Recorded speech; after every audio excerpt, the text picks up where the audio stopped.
Hi guys, welcome back to my YouTube channel. So it's been a very long time that I recorded a long video. ಈ video ಬಂದ್ಬಿಟ್ಟು ವರಮಹಾಲಕ್ಷ್ಮಿ ಹಬ್ಬದ cleaning vlog. So ಇದು ಹಬ್ಬದ ಹಿಂದಿನ ದಿನ ಅದು. So ನಾನು ಮನೆ ಕೆಲಸ ಎಲ್ಲ ಮುಗಿಸಿ ಡಿನ್ನರ್ ಮಾಡಿ, ಸೊ ಎಲ್ಲರೂ ಡಿನ್ನರ್ ತಿಂದು ಕಿಚನ್ ಎಲ್ಲ ಕ್ಲೀನ್ ಮಾಡಿ ದೇವ್ರ ಮನೆಗೆ ಬರೋಷ್ಟೊತ್ತಿಗೆ 12:10 ಆಗಿತ್ತು.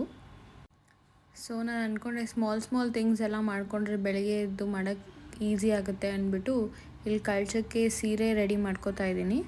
ಸೊ ಪ್ಲೇಟಿಂಗ್ಸ್ ಎಲ್ಲ ಆಗಿ ಮಿಕ್ಕಿದ್ದ ಅರೇಂಜ್ಮೆಂಟ್ಸ್ ಎಲ್ಲ ಮಾಡ್ಕೋತಾ ಇದ್ದೀನಿ.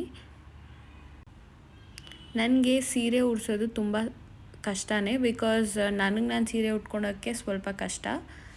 ಸೊ ನಾನು ಯೂಟ್ಯೂಬ್ ವೀಡಿಯೋಸ್ ರೆಫರೆನ್ಸ್ ನೋಡಿಬಿಟ್ಟು ಸೀರೆ ಉಟ್ಕೊಳೋದು. ಸೊ ಇದು ಕೂಡ ಒಂದು ಸತಿ ಯೂಟ್ಯೂಬಲ್ಲಿ ನೋಡಿ ಮಾಡೋಣ ಅಂತ ಒಂದು 4 ಅಟೆಂಪ್ಟ್ ಆದರೂ ಆಗಿದೆ. ಸೊ ನಾನು ನಮ್ಮ ಮನೇಲಿ ಹೆಂಗಂದರೆ ದೀಪಾವಳಿ ಹಬ್ಬಕ್ಕೂ ವರಮಹಾಲಕ್ಷ್ಮಿ ಹಬ್ಬಕ್ಕೂ ನಾವು ದೇವ್ರಿಗೆ ಸೀರೆ ಉಡಿಸ್ತೀರಿ.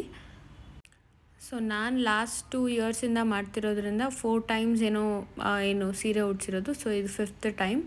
ಸೊ ಆದರೂ ಕೂಡ ಎಲ್ಲೋ ಒಂದು ಕಡೆ ತಪ್ಪುಗಳು ಆಗೇ ಆಗುತ್ತೆ. ಸೊ ನಾನು ಇದನ್ನೇ ಒಂದು ತಿರುಗಿಸಿ ಮುರುಗಿಸಿ ಮಾಡೋಷ್ಟೊತ್ತಿಗೆ 1:00 1:30 ಮಾಡಿದೆ. ಅದಾದಮೇಲೆ ಸ್ವಲ್ಪ ಡೆಕೋರೇಷನ್ಸ್ ಐಡಿಯಾಸ್ ಎಲ್ಲ ಇತ್ತು, ಆಮೇಲೆ ಕ್ಲೀನಿಂಗ್ಸ್ ಎಲ್ಲ ಇತ್ತು. ಬೆಳಗ್ಗೆ ಎಷ್ಟೊತ್ತಿಗೆ ಎದ್ದೇಳ್ತೀನೋ ಅನ್ನೋ ಐಡಿಯಾ ಇದ್ದಿಲ್ಲ, ಬಿಕಾಸ್ ಆಲ್ಮೋಸ್ಟ್ 2:30 ಆಗುತ್ತೆ ಮಲ್ಕೊಳೋದು ಅಂತ ಗೆಸ್ ಮಾಡಿದ್ದೆ. ಅಷ್ಟೊತ್ತಿಗೆ ನೈಟ್ ರಂಗೋಲಿ ಹಾಕ್ಬಿಟ್ಟು ಬರೋಣ ಅಂದರೆ I didn't had enough energy. So ನಾಳೆ ಏನಾಗುತ್ತೆ ನೋಡೋಣ ಅಂತ ಅಂದ್ಕೊಂಡೆ. ಸೊ ಇಲ್ಲೇ ನಮ್ಮ ನೇಬರ್ ಒಬ್ರು ಇರ್ತಾರೆ. ಸೊ ಅವ್ರು ನನಗೆ ಸ್ವಲ್ಪ ಹೆಲ್ಪ್ ಮಾಡಿದ್ರು, ಹೂ ಕಟ್ಕೊಡೋದ್ರಲ್ಲಿ, ರಂಗೋಲಿ ಹಾಕೋದ್ರಲ್ಲಿ ಸ್ವಲ್ಪ ಈ ಥರ. ಸೊ ಯಾರಾದರೂ ಒಬ್ರು ಹೆಲ್ಪ್ ಇರಲೇಬೇಕು ವರಮಹಾಲಕ್ಷ್ಮಿ ಹಬ್ಬ ಅಂದರೆ. ಅದ್ರಲ್ಲಿ ನಾನು ಈ ರೆಕಾರ್ಡಿಂಗ್ ಎಲ್ಲ ಮಾಡ್ಕೊಂಡು ಮಾಡೋಷ್ಟೊತ್ತಿಗೆ I was feeling very tired. Moreover planning is important.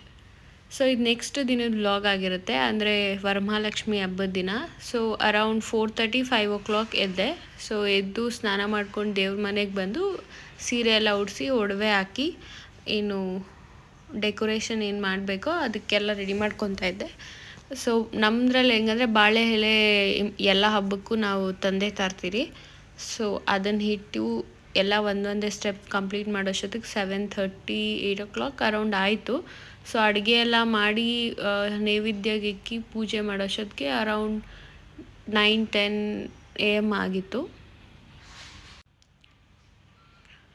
So as usual ನೀವು ನೋಡ್ತಾ ಇರೋ ಥರ ನಾನು ಇಲ್ಲಿ ದೇವ್ರ ಮನೆ ಎಲ್ಲ ಪ್ರಿಪೇರ್ ಮಾಡ್ಕೋತಾ ಇದ್ದೀನಿ.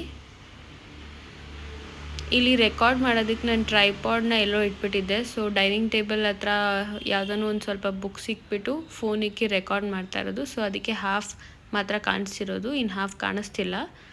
ಇದು ನಮ್ಮ ಮನೆ ದೇವ್ರ ಮನೆ ಇರೋದು ಹೀಗೆ. ಸೊ ನಾನು ಇಲ್ಲಿ ಕೆಳಗಡೆ ಕುಳಿಸಿರೋದು. ಎಲ್ಲರ ಮನೆಯಲ್ಲೂ ಹಾಲಲ್ಲಿ ಕುಳಿಸ್ತಾರೆ, ಕೆಲವ್ರ ಮನೇಲಿ ದೇವ್ರ ಮನೇಲಿ ಕುಳಿಸ್ತಾರೆ. ಸೊ ನಮ್ಮ ಮನೇಲಿ ಹೆಂಗಂದರೆ ನಮ್ಮಮ್ಮ ನೋಡಿರೋ ಪ್ರಕಾರ ಅವ್ರು ದೇವ್ರ ಮನೆಯಲ್ಲೇ ಕುಳಿಸೋದು. ನಮ್ಮ ದೇವ್ರ ಮನೆ ಸ್ವಲ್ಪ ಅಗಲ ಜಾಸ್ತಿ. ಸೊ ನಾವು ಅದರಲ್ಲೇ ಕುಳಿಸೋದು. ಇಷ್ಟೊತ್ತಿಗೆ ಬ್ರೇಕ್ಫಾಸ್ಟ್ ಏನಾದರೂ ಮಾಡಿಬಿಡೋಣ ಅಂದ್ಕೊಂಡೆ, but it was not possible. Vegetables ಎಲ್ಲ ಕಟ್ ಮಾಡಿ ಮಧ್ಯಾಹ್ನ ಅಡುಗೆಗೆ ಮಾಡೋಣ ಅಂದ್ಕೊಂಡೆ. ಅಷ್ಟೊತ್ತಿಗೆ ಯಾಕೆ ಊಟನೇ ಪ್ರಿಪೇರ್ ಮಾಡ್ಬೋದಲ್ಲ ನೈವೇದ್ಯಕ್ಕೆ, ಅದನ್ನೇ ತಿನ್ಕೋತಾರೆ ಅಂತ ಅಂದ್ಕೊಂಡೆ. So planning is very important, because ನಾನು ಇದೆಲ್ಲ ಪ್ಲ್ಯಾನ್ ಮಾಡಿದ್ದಿಲ್ಲ. ಸುಮ್ಮನೆ ಏನೋ ಒಂದು ಮಾಡೋಣ ಬಿಡು ಅನ್ನೋ ಒಂದು ಐಡಿಯಾ ಮೇಲೆ ಇತ್ತು. ಟು ಬಿ ಫ್ರ್ಯಾಂಕ್, ನಾನು ಕುಕ್ಕಿಂಗ್ ವೀಡಿಯೋಸ್ ಯಾವುದೂ ರೆಕಾರ್ಡ್ ಮಾಡೋಕ್ಕಾಗಿಲ್ಲ. ಅದೇ ಹೇಳಿದ್ನಲ್ಲ, ಟ್ರೈಪಾಡ್ ಎಲ್ಲೋ ಇಟ್ಬಿಟ್ಟಿದೆ ಅಂತ. ಟ್ರೈಪಾಡ್ ಇದ್ದಿದ್ರೆ I could have recorded even cooking. So mean while ನಾನು ಫ್ರೂಟ್ಸ್ ಪ್ಲೇಟು ಮತ್ತು ಕಡಲೆ ಪಪ್ಪು, ಕೊಬ್ಬರಿ ಅದೆಲ್ಲ ರೆಡಿ ಮಾಡ್ಕೋತಾ ಇದ್ದೆ, ಅಂದರೆ ಮುಂದೆ ಇಡೋಕ್ಕೆ. ಇದು ಮೇಯ್ನ್ ನಾವು ಒಂದು 5 ತಟ್ಟೆ, ಕೆಲವ್ರ ಮನೇಲಿ 12 ತಟ್ಟೆ ಆ ಥರ ಇರ್ತಾರೆ. ಕೆಲವ್ರು ಫ್ರೂಟ್ಸ್ ಇರ್ತಾರೆ, ಕೆಲವರು ಈ ಚಕ್ಲಿ, ಕೋಡ್ಬಳೆ, ಕರ್ಜಿಕಾಯಿ ಈ ಥರ ಎಲ್ಲ ಇಡ್ತಾರೆ. ನಾನು ಅದೆಲ್ಲ ಇಡಲ್ಲ. ನಾನು ಬರೀ ಫ್ರೂಟ್ಸು, ಬಳೆ, ಅರಿಶಿನ, ಕುಂಕುಮ ಮತ್ತು ಏನು ಬ್ಲೌಸ್ ಪೀಸಸ್ಸು ಈ ಥರ ಒಂದು 5 ತಟ್ಟೆ ಥರ ಮಾಡಿಬಿಟ್ಟು ಇಡ್ತೀನಿ. ಅಫ್ಕೋರ್ಸ್ ಅಲ್ಲಿ ಏನು ದೀಪಸ್ಕಂಬ ಬರುತ್ತಲ್ಲ, ಅದು ಒಂದು ಐಡಿಯಾಸ್ ಮೇಲೆ ಮಂಗಳಾರತಿ ಎಲ್ಲ ಸೇರಿ 9 ಇರುತ್ತೆ ನಮ್ಮ ಮನೇಲಿ. ನಾವು ಡೈಲಿ ಹಚ್ಚೋದು 3 ಇದ್ದರೆ, ಇನ್ನು ಮಿಗಿಲಿದ್ದು ದೇವ್ರ ಹತ್ರ ದೊಡ್ಡದು ದೀಪಸ್ಕಂಬ 2, ಚಿಕ್ಕದ ದೀಪಸ್ಕಂಬ 2, ಆರತಿ 2 ಅಂತ ಅಲ್ಲಿ 6 ಆಗುತ್ತೆ. ಸೊ ಆಲ್ರೆಡಿ ಅಲ್ಲಿ 9 ಆಗಿರುತ್ತೆ. ಇದು ಬಿಟ್ಟರೆ ಸಾಯಂಕಾಲ ಹೊತ್ತು ನಾವು ಆಚೆ ದೀಪ ಹಚ್ಕೊಳೋದು ಅದೇನು ಲೆಕ್ಕ ಬರಲ್ಲ. ಸೊ ಈ ಥರ ನಾನು ಒಂದು ಐಡಿಯಾ ಮೇಲೆ 9, 21, 11 ಈ ಥರ ನಾನು ಫಾಲೋ ಮಾಡೋದು. And I don't think this is necessary to tell. ಆದರೆ ನನ್ನ ಪ್ರಕಾರ ಇದು ನಾನು ಚೂಸ್ ಮಾಡಬೇಕಾದ್ರೆ ಇದು ಇಷ್ಟು ಸಾಕಾ ಅಷ್ಟು ಸಾಕಾ ಅಂತ ಕ್ವೆಶನ್ಸ್ ಬರುತ್ತಲ್ಲ, ಸೊ ಈ ಥರ ಸಾಲ್ವ್ ಮಾಡ್ಕೊಂಡಿದ್ದು ನಾನು. ಸೊ ನನ್ನ ಪ್ಲ್ಯಾನ್ ಇದ್ದಿದ್ದೇನೆಂದರೆ ಬ್ರಾಹ್ಮಿ ಮುಹೂರ್ತದಲ್ಲಿ ಪೂಜೆ ಮಾಡೋದು ಒಳ್ಳೆಯದು ಅಂದ್ಬಿಟ್ಟು 5:30-6 ಪೂಜೆ ಮುಗಿಸ್ಬಿಡೋಣ ಅಂತಿದ್ದೆ ಎಲ್ಲಿ, ಬಟ್ ನಾನು ಎದ್ದಿದ್ದೆ 4:30-5 ಆಗೋಗಿತ್ತು. ಸೊ ಅಷ್ಟೊತ್ತಿಗೆ ಆಲ್ಮೋಸ್ಟ್ ಎಷ್ಟೋ ಪೆಂಡಿಂಗ್ ವರ್ಕ್ ಇತ್ತು, ಇನ್ನು ತೋರಣ ಕಟ್ಟೋದು ಇದೆಲ್ಲ ಇತ್ತು. ಸೊ ಅದು ಬಂದ್ಬಿಟ್ಟು ನಮ್ಮಪ್ಪ ಹೆಲ್ಪ್ ಮಾಡಿದ್ರು. ಹಾಗೆ ಯಾರಾದರೂ ಒಬ್ಬೊಬ್ರು ಚಿಕ್ಕ ಚಿಕ್ಕ ಕೆಲಸ ಮಾಡ್ತಾಯಿದ್ರೆ ಆಲ್ ಓವರ್ ಎಲ್ಲ ಕೆಲಸ ಮುಗಿಯುತ್ತೆ. ಎಲ್ಲರ ಮನೇಲೂ ಹಿಂಗೆ ಹಬ್ಬದ ದಿನ ಅಂದರೆ ಏನಾದರೂ ಒಂದು ಇದ್ದೇ ಇರುತ್ತೆ. ಸೊ ನಾನಿಲ್ಲಿ ಅರ್ಶಿನದ ದಾರ ಮತ್ತು ಹೂವು ಕಟ್ಟಿಕ್ಕೋದು ಮರ್ತೋದೆ ಬೆಳಗ್ಗೆ, ಮತ್ತು ಅರ್ಶಿನದ ಕೊಂಬಿ ಇಡೋದು ಮರ್ತೋದೆ. ಸೊ ಈ ಚಿಕ್ಕ ಚಿಕ್ಕದೆಲ್ಲ ಹಾಗೇ ಆಗುತ್ತೆ. ಸೊ ಇದು ಬಿಟ್ಟರೆ ಫೈನಲ್ ಲುಕ್ ಇದು. ಸೊ ನಾನು ಸಾಯಂಕಾಲ ರೆಡಿಯಾಗಿ ಅರ್ಶಿನ ಕುಂಕುಮಕ್ಕೆ ಹೋಗೋಣ ಅಂತ ರೆಡಿ ಆಗ್ತಿದ್ದೆ. ಸೊ ಇದು 6 PM, 1 ಅವರ್ ಮಲಗಿ ಎದ್ದು ಊಟ ತಿಂದು ಪಾತ್ರೆ ಎಲ್ಲ ತೊಳೆದು ಹಿಂಗೆ ರೆಡಿ ಆಗಿಬಿಟ್ಟು ಹೋಗ್ತಿರೋದು. ಸೊ ಇಷ್ಟೆಲ್ಲ ಆದಮೇಲೆ ಸಾಯಂಕಾಲ ಒಂದು ರೌಂಡು ಏನೇನು ಮಾಡಿದ್ದೀನಿ ಅಂತ ಸುಮ್ಮನೆ ಒಂದು ಕ್ಲಿಪ್ಪಿಂಗ್ ಥರ ತೆಗ್ದಿದ್ದೆ. ಲೈಟ್ನಿಂಗ್ಸ್ ಇತ್ತು ಅಂದ್ಬಿಟ್ಟು ಲೈಟ್ನಿಂಗ್ಸ್ ಹಾಕಿರೋದು. ಬೆಳಗ್ಗೆ ಆ್ಯಕ್ಚುಲಿ ಲೈಟ್ನಿಂಗ್ಸ್ ಹಾಕಿದ್ದಿಲ್ಲ ನಾನು. ಫೈನಲಿ ಹಿಂಗೆ ಕಾಣ್ತಿದೆ.